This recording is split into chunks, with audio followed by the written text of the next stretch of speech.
yang apabila diberikan nikmat bersyukur, apabila diberikan ujian bersabar, dan apabila terjatuh ke dalam dosa dan maksiat segera beristighfar. Dan Syekh mengatakan, dan 3 perkara ini adalah tanda-tanda kebahagiaan seorang hamba. Tanda kebahagiaan seorang hamba adalah pada 3 hal ini. Dan kita dalam hidup ini cuman berkisar pada 3 hal ini, tidak mungkin keluar dari 3 hal ini jemaah sekalian. Maka mohon diperhatikan dengan baik 3 hal yang mulia ini. Da'a bihadhil umur al-thalathah al-azimah. Kata Syekh Abdul Razak, Syekh Muhammad bin Abdul Wahab berdoa dengan 3 perkara yang mulia ini, di mana 3 perkara ini mengumpulkan semua kebaikan. Kalau kita menginginkan kebaikan semuanya ada pada 3 hal ini. Kita terapkan dengan baik 3 hal ini, insya Allah kita dapatkan kebaikan dunia dan akhirat. Syekh Abdul Razak mengatakan 3 perkara yang mulia ini adalah perkara yang jama'atil khaira kullahu was sa'adata birummatiha. Kata beliau, 3 perkara ini mengumpulkan semua kebaikan dan kebahagiaan dengan sempurna.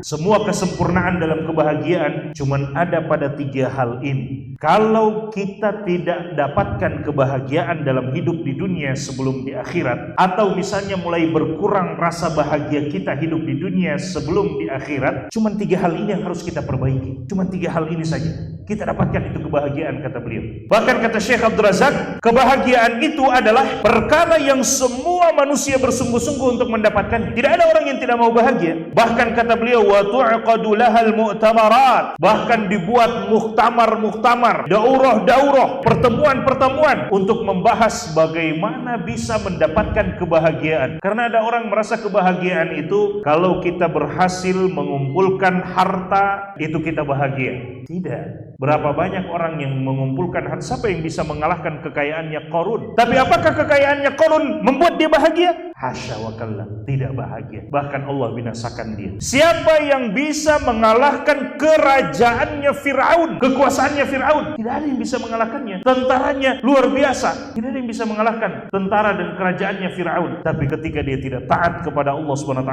tidak tunduk kepada Allah SWT, 3 hal ini dia tidak terapkan dengan baik dalam hidupnya, maka Allah Subhanahu wa ta'ala binasakan, tenggelamkan di dalam lautan. Pada hari ini kata Allah, kami selamatkan jasadmu supaya menjadi pelajaran untuk orang-orang yang datang setelah dirimu. Kita semua harus mengambil pelajaran dari kisahnya Fir'aun, dari kisahnya Qarun. Kita ambil pelajaran dari mereka bahwa kebahagiaan bukan dengan harta, bukan dengan kekuasaan, bukan dengan semua itu, tapi kebahagiaan dengan 3 perkara ini. Ini sudah ditetapkan oleh para ulama kita dan mereka punya dalil-dalil banyak tentang hal itu. Kita terapkan ini, bahagia kita insya Allah.